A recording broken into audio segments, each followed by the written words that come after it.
नमस्कार, the wire में आपका स्वागत है। मैं हूं आरफा खानम शेरवानी। हवा, पानी और ज़मीन तीन तरफ से हमला कर रहा है इजराइल फ़िलिस्तीन के ऊपर, और माना जा रहा है कि वहां की तकरीबन जो 23 लाख आबादी है उनमें से कम आधे लोग ऐसे हैं जो सीधे ख़तरे के निशान पर हैं, इस पूरे हमले के निशान पर। पश्चिमी एशिया में इस तरह से बात हो रही है कि क्या फ़िलिस्तीन नाम की कोई ज़मीन बाकी रहेगी या नहीं रहेगी। ये भी चर्चा हो रही है कि जिस तरीके से जिसे ग्राउंड ऑफेंसिव कहा जाता है या सीधे तौर पर हमला करने की जो लगातार बात हो रही है इजराइल की तरफ से, ऐसे में भारत में क्या हो रहा है। भारत में सबसे बड़ी बात मैंने आपको बताया था कि क्यों जो खासकर दक्षिणपंथी लोग हैं, प्रो हिंदुत्व लोग हैं, जो नरेंद्र मोदी की राजनीति का समर्थन करते हैं, वो क्यों आखिर इजराइल का समर्थन कर रहे हैं। ये मैंने आपको पिछले वीडियो में बताया था। आज यहाँ सवाल ये पैदा हो रहा है कि सरकारी स्तर पर, राज्य के स्तर पर क्या स्टैंड है इंडिया का, क्या वो सही पक्ष है। कहीं ऐसा तो नहीं है कि सीधे तौर पर यूएस और इजराइल की गोद में बैठकर पूरे तरीके से जो अरब नीति है भारत की उसको बर्बाद कर रहा है, उसको ख़राब कर रहा है। ऐसे में मैं आपको बताती हूँ, कोबी शोशानी नाम के जो काउंसिल जनरल हैं इजराइल के, मुंबई में हैं, उन्होंने जो ट्वीट किए हैं वो देखिए आप। पिछले एक दिन के दौरान भारत में प्रो इजराइल रैलियां हो रही हैं। ये तस्वीर आप देखिए अपनी स्क्रीन पर, इजराइल के समर्थन में रैलियां हो रही हैं, जिनको इजराइल के काउंसिल जनरल जो हैं वो ट्वीट कर रहे हैं। इससे पहले का, सिर्फ एक घंटे पहले का उनका ट्वीट है, जो कि मोहम्मद जुबैर ऑल्ट न्यूज़ के जो लगातार इजराइल के ज़रिए जो प्रोपेगेंडा फैलाया जा रहा है, जिसको पश्चिमी मीडिया, खासकर इसमें यूके और यूएस का जो मीडिया है वो बंद आंखें करके या तो प्रोपेगेंडा क्रिएट कर रहा है या उसको आगे बढ़ा रहा है। इस प्रोपेगेंडा को काफ़ी हद तक बस्ट करने का काम मोहम्मद जुबैर भारत में बैठकर कर रहे हैं। इस पर जो ये काउंसिल जनरल हैं कोबी शोशानी, उन्होंने लिखा है कि उनको टैग करते हुए लिखा है मोहम्मद जुबैर को, stop spreading fake news and hatred about Israel. If you really consider yourself a fact checker, go to Israel. अब ये इजराइल जाने की बात क्यों कर रहे हैं, क्यों कह रहे हैं कि अगर आप फैक्ट चेकर हैं तो इजराइल जाइए।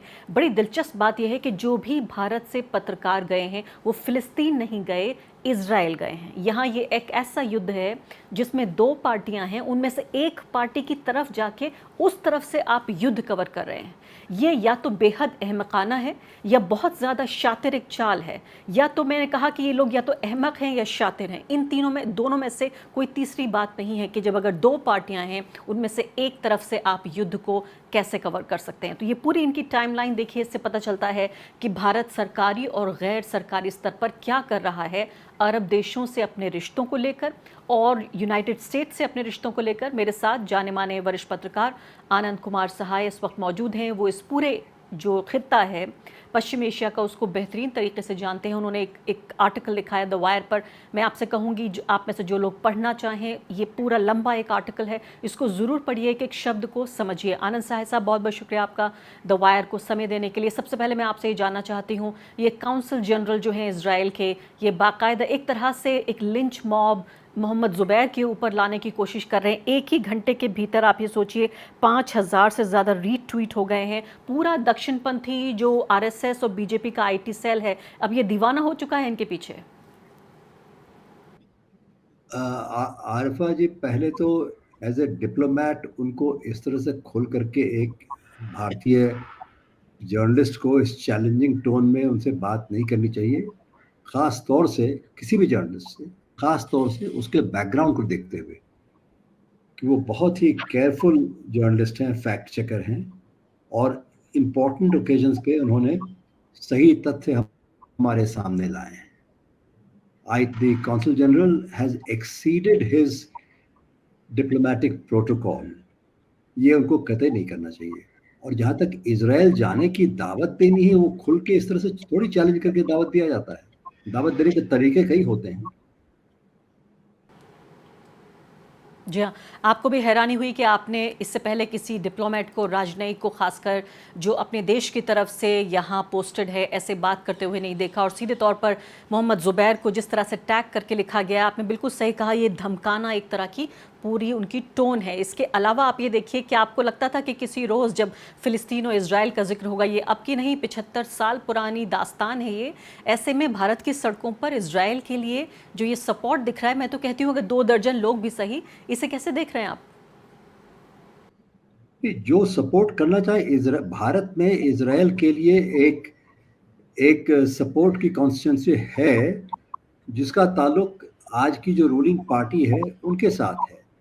जब रूलिंग पार्टी ये नहीं भी बनी थी, उसके पहले भी उस सोच के लोग जो हैं इज़राइल के साथ ही खड़े रहे हैं, कि कोई इसमें कोई ताज्जुब की बात नहीं है।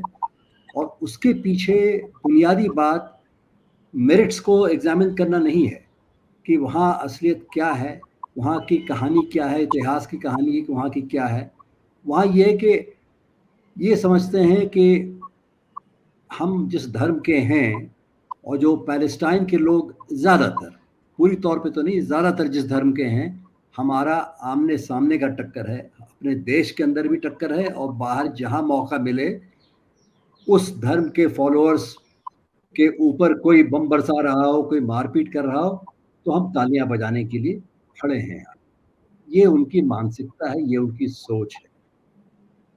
तो इसलिए कोई इस ताज्जुब नहीं है, तो ऐसे अब ज़रूर खड़े होंगे लोग, लेकिन इसके साथ ही साथ हमें ये नहीं भूलना चाहिए कि पूरी दुनिया में, क्या अमेरिका, क्या ब्रिटेन, बड़े-बड़े शहरों में, New York, London, Chicago, Los Angeles, San Francisco, सब जगह बहुत बड़े-बड़े जुलूस निकल रहे हैं कि पॉलिसी को बिल्कुल डिनाउंस करते हुए। और आज हमारे यहाँ जो है, जो पॉलिसी अख्तियार किया हमारे पीएम साहब ने ट्वीट के ज़रिए, और बाद में वहाँ इज़राइल के प्रधानमंत्री नेतन्याहू साहब के साथ टेलीफोनिक बात के ज़रिए, कि हम बिल्कुल कंधे से कंधा मिलाकर इज़राइल के साथ खड़े हैं ऐसी सिचुएशन में। जबकि इज़राइल जो है वो तो स्ट्रीट टू स्ट्रीट डेमोलिशन कर रही है गाज़ा के अंदर। रसद खाना, पानी, दवाइयाँ, बिजली सब रोका हुआ है। आज सुना कि पानी थोड़ा-सा स्टार्ट किया है, क्योंकि उनके फोर्सेस भी अंदर चले गए हैं। तो ऐसी सिचुएशन में ये तो हमारी अपनी राजनीति के साथ जुड़ी हुई बात है कि एक बार पीएम साहब ने कुछ फरमाया ओपनली, पब्लिकली, तो उनके जितने भी कारिंदे हैं, उनके जितने भी फुट सोल्जर्स हैं, वो सब अपना वो अपने सपोर्ट का प्रदर्शन करने के लिए प्रधानमंत्री के लिए, वो भी वजह है वो सामने आ रहे हैं।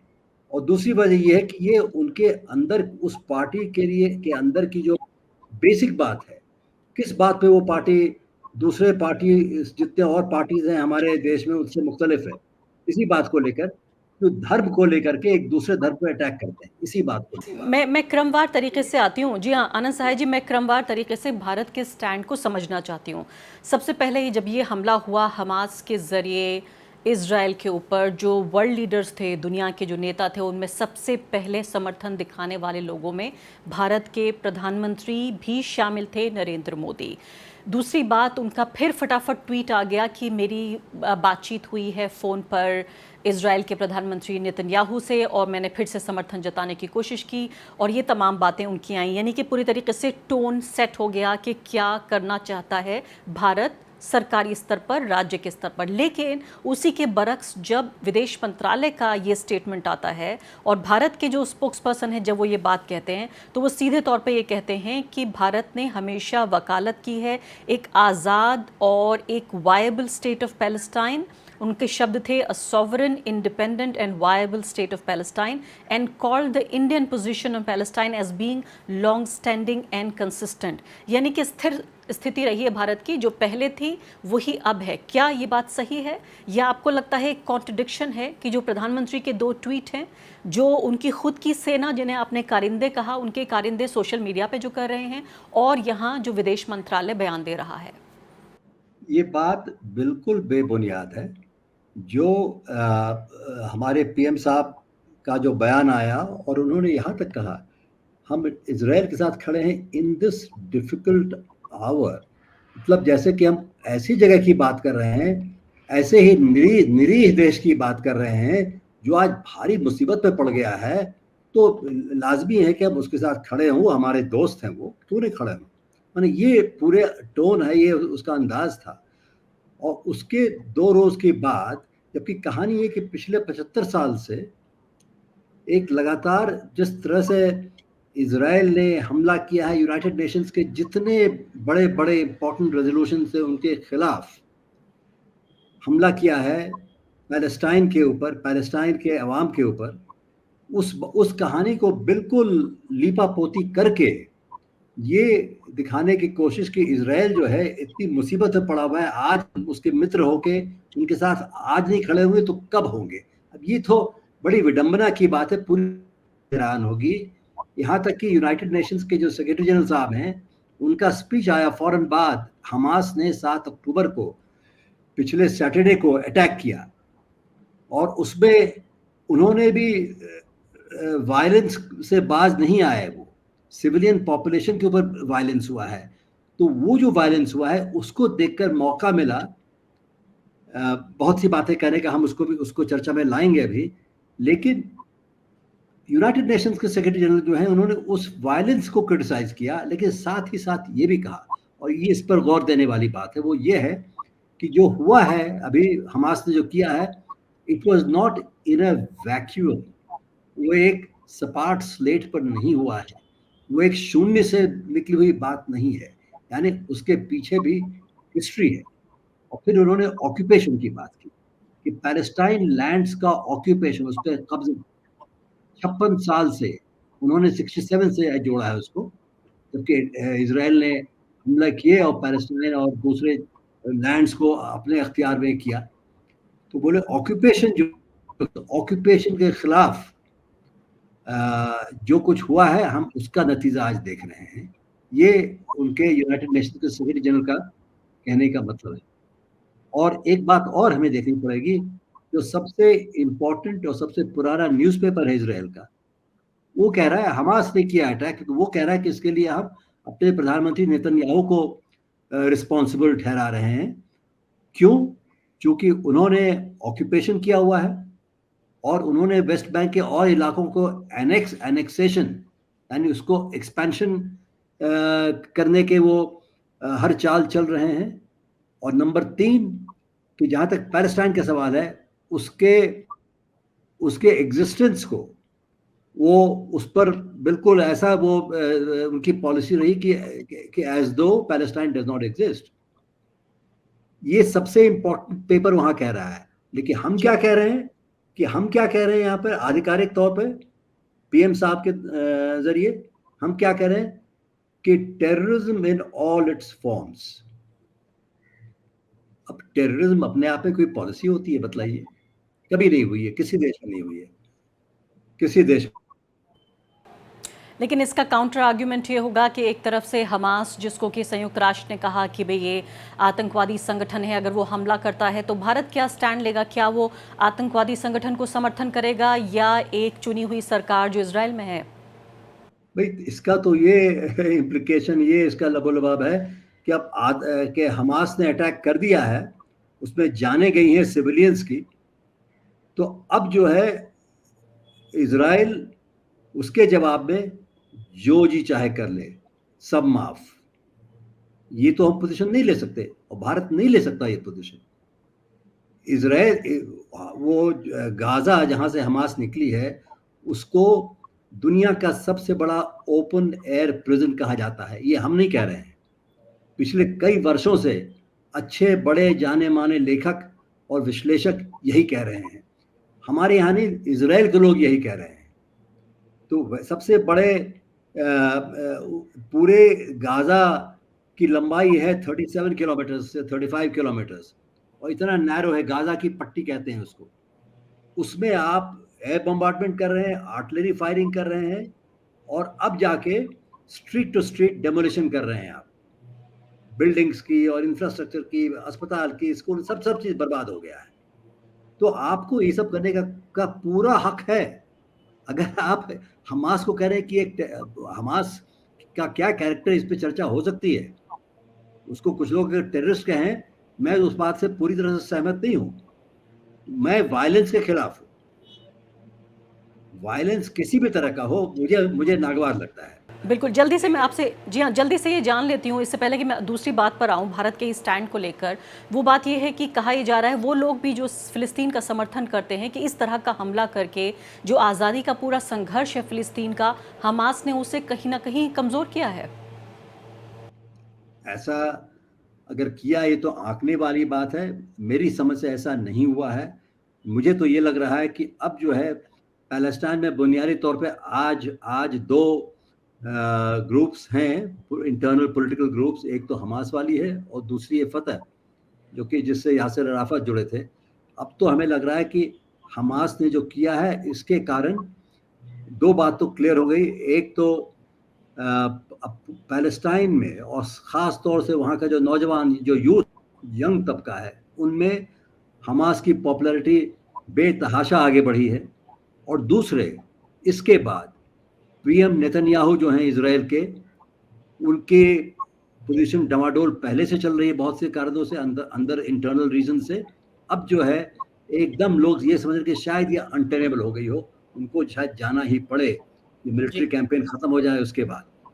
और अ, दूसरी बात, हम्म। एक बात और जल्दी से, कि बड़े important accord, US led accord, जिसमें कि गल्फ के बड़े बड़े अरब देश इन्वॉल्व थे, यूएई, सऊदी अरेबिया और भारत और इजराइल, सबको मिला जुला करके एक ऐसा रास्ता बनाओ और इतने एग्रीमेंट्स कर लो कि पुरानी बातें, पुराने शिकवे शिकायत दूर।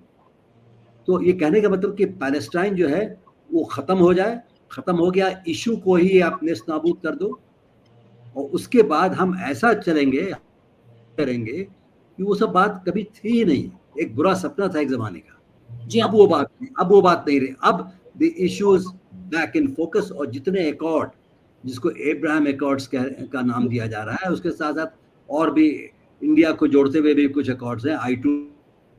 अब हमें लगता है कि इन सब पे अब सवालिया निशान खड़ा हो गया है। जी हाँ, सब पे सवालिया निशान खड़ा हो गया है। और जब ये पूछा गया कि आपको, जब किसी फ़िलिस्तीनी नेता से पूछा गया कि आपको इस बात का अंदाज़ा नहीं था कि अगर हमास हमला करता है तो इसकी कितनी कीमत अदा करनी पड़ सकती है, तो उन्होंने कहा कि जितने बदतरीन हालात में हम जी रहे हैं, जीने पर मजबूर हैं पिछले 75 साल में, इससे ज़्यादा ख़राब कुछ भी नहीं हो सकता। तो ऐसा लगता है कि शहीद होने के लिए एक एक नागरिक फ़िलिस्तीन का तैयार है। और इससे ये भी पता चलता है कि कितनी नरकीय दोज़खी ज़िंदगी जी रहे थे फ़िलिस्तीन के लोग। मैं एक सवाल आपसे और पूछ लेती हूँ, फिर आती हूँ भारत के स्टैंड पर। वो ये बात है कि फ़िलिस्तीन, जो इजराइल के राष्ट्रपति, उन्होंने कहा कि गज़ा में तो कोई फ़िलिस्तीनी है ही नहीं, कोई नागरिक है ही नहीं, क्योंकि अगर ऐसा होता तो वो हमास का क्यों समर्थन करते। उनका कहने का मतलब ये है कि अगर आप आतंकवादी समूह का समर्थन करते हैं तो आपको आम नागरिक कैसे कहा जा सकता है। ये जवाब उन्होंने दिया। इसके अलावा सवाल ये भी पैदा हो रहा है कि क्या फ़िलिस्तीन में हमास को लेकर कितना समर्थन है, और ये समर्थन क्यों है। हमास, फतह और जो बची कुची सरकार है फ़िलिस्तीन में, उस सब के बीच ये समर्थन आता कहाँ से है? ये समर्थन का ये आलम है कि 2006 में पहली बार इलेक्शन हुआ लेजिस्लेटिव काउंसिल पैलेस्टाइन के लिए। एक पैलेस्टाइन अथॉरिटी नाम की एक नकली सरकार नुमा कोई चीज़ बनाई गई है, वेस्ट बैंक से उसको फतह चला रही थी। प्रेसिडेंट महमूद अब्बास उसके लीडर हैं। वो बिल्कुल सेक्युलर पॉलिटिक्स है, एज डिस्टिंक्ट फ्रॉम पर हमास। हमास का फर्क रहा है। हमास जो है, इसकी पैदाइश हुई थी इस्लामिक रेजिस्टेंस के नाम पे, लेकिन तब से, उसके बाद से लगातार थोड़ी थोड़ी बहुत तब्दीली हो रही है। और आज हमास का क्या कैरेक्टर है, ये समझने, देखने और डिस्कशन की बात है। लेकिन अव्वल बात यह है कि 2006 फरवरी में जब चुनाव हुआ पहली बार पैलेस्टीनियन लेजिस्लेटिव काउंसिल के लिए, तो सबसे ज़्यादा सीट लेके हमास उभरी है। तो इसकी ये कहना है कि गाज़ा में हमास को समर्थन नहीं है, और वहाँ तो पैलेस्टाइन रहता ही नहीं है, पैलेस्टीनियंस तो कहाँ रहते हैं भाई? जी हाँ, मेरे पास आखिरी दो सवाल।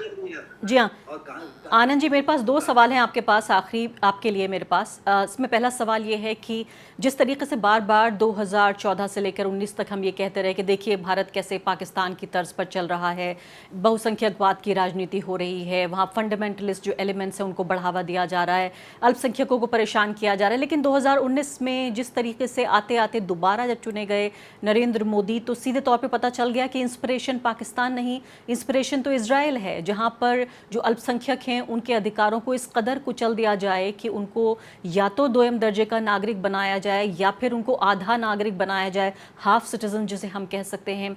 ऐसे में ये क्या जो नरेंद्र मोदी की और भारत की सरकार की जो पॉलिसी है, क्या उसी एक natural home for Hindus, natural home for Jews, यानी कि एक ज्यूश स्टेट और हिंदू रिलीजियस स्टेट का जो पूरा कॉन्सेप्ट है, आपको लगता है कि ये समर्थन वहाँ से उभर कर आ रहा है, एक आइडियोलॉजिकल स्टेट का? हो सकता है, क्योंकि इजराइल की लीडरशिप तो आज पैलेस्टीनियंस को ह्यूमन एनिमल्स कर रही है, कह रही है, ये डिक्लेयर किया है वहाँ के डिफेंस मिनिस्टर ने, ह्यूमन एनिमल। उसको तो आपने दूसरे तीसरे दर्जे के सिटीजन की बात कर रहे हैं, ये तो एनिमल की बात कर रहे हैं। तो बिल्कुल हमारे यहाँ जो आज लोग सत्ता में हैं, चुन के आए हैं, वो भी जब चुन के आए हैं तो उनका उनकी पॉलिसी और उनके बयानात जो हैं वो हमें सीरियसली लेना ही पड़ेगा। उसके पीछे एक सैंक्शन है, लेकिन सैंक्शन इस बात के लिए भी कि अगर हम सिर्फ उनके थ्योरी और उनकी आइडियोलॉजी पे जाएं तो बिल्कुल अपने अपने जो मेजॉरिटी कम्युनिटी के नाम पे जो नेशनलिज्म है उसको चलाना चाह रहे हैं, उसी के सहारे उनकी सारी पॉलिसी, सारी इंपॉर्टेंट पॉलिसी उसी पे चल रही है। इसमें तो ये तो खुद भी इस बात को मानते हैं वो, और इस पर उनको बड़ा बड़ा उनको गर्व होता है। ये बात तो है ही। और इसके अलावा क्या आपने कहा आप उसमें सांप्रदायिकता भी देखते हैं, और भारत के मुसलमानों से या मुसलमान इन जनरल हम कह दें, चाहे वो फ़िलिस्तीन के हों या भारत के हों, उनसे एक तरह की चिढ़ या नफरत या सांप्रदायिकता को भी आप देख रहे हैं स्टैंड के पीछे? चाहे इस देश में चाहे उस देश में, हर जगह है, लोग उससे अफेक्टेड हैं। लेकिन सरकार जो है वो एक पूरे सांप्रदायिक तौर पे भारत जैसे देश और उसका जो रिकॉर्ड रहा है उसको देखते हुए इस तरह की सरकार आ जाए, तो इसको देख के हमें तकलीफ होती है। और दूसरे देशों में क्या हो रहा है हमें नहीं मालूम। पाकिस्तान बना जरूर था एज एन इस्लामिक रिपब्लिक, एक किसी धर्म के नाम पर बनाया गया था उसको, उसका हमने हश्र देख लिया वहां क्या हो रहा है। लेकिन जो मुख्तलिफ वहाँ के जो सिविलियन लीडर्स उभर के आए हैं, नवाज शरीफ हों, उनके पहले भी भुट्टो वगैरह हों, दे वर नॉट कॉमनल, वो सांप्रदायिक नहीं थे। आनंद जी, आखिरी सवाल आपसे मैं जानना चाहती हूँ वो है कि किस तरीके से अगर यूक्रेन का हम युद्ध देखें और यहाँ पर इजराइल फ़िलिस्तीन का, एक आर्ग्यूमेंट ये है कि यूएस के नज़दीक जाना चाहता है भारत, एक तरह से उसके एक ऐसे एलाई के तौर पे, एक ऐसे साथी के तौर पे जिसको एक ही सांस में एक ही वाक्य में पढ़ा जाए कि जहाँ जहाँ अब यूएस जाएगा वहाँ वहाँ भारत भी जाएगा। अगर मान लेते हैं पहली बात तो जिस तरीके का सपोर्ट यहाँ पर नज़र आ रहा है यूएस का, जो उनका लॉन्ग स्टैंडिंग जिसे हम कहें पहले से ही उनका स्टैंड रहा है, लेकिन दूसरी तरफ हम यूक्रेन को अगर लेके देखें तो उसमें रूस के साथ भारत नजर आया, लेकिन यहाँ पर यानी यूएस के खिलाफ, यहाँ पर यूएस के साथ नजर आ रहा है और फिलिस्तीन के खिलाफ। तो अगर भारत दिखना चाहता है यूएस के साथ, अमेरिका के साथ, तो फिर यूक्रेन में क्यों नहीं दिखा, यहाँ क्यों दिख रहा है? क्योंकि यूक्रेन में जो है दूसरी सामने रशिया था, वहाँ कोई रिलीजियस कम्युनिटी इन्वॉल्व नहीं थी उस तरह से, और रशिया का जो रिलेशनशिप है इतना पुराना, और आज भी वो जो रशिया जो पेट्रोलियम दे रहा है, आपको गैस दे रहा है, उसी पर तो आप पूरे टिके हुए हैं पूरी तरह से, आपकी इकोनॉमी उसके ऊपर बहुत बुरी तरह से डिपेंडेंट है।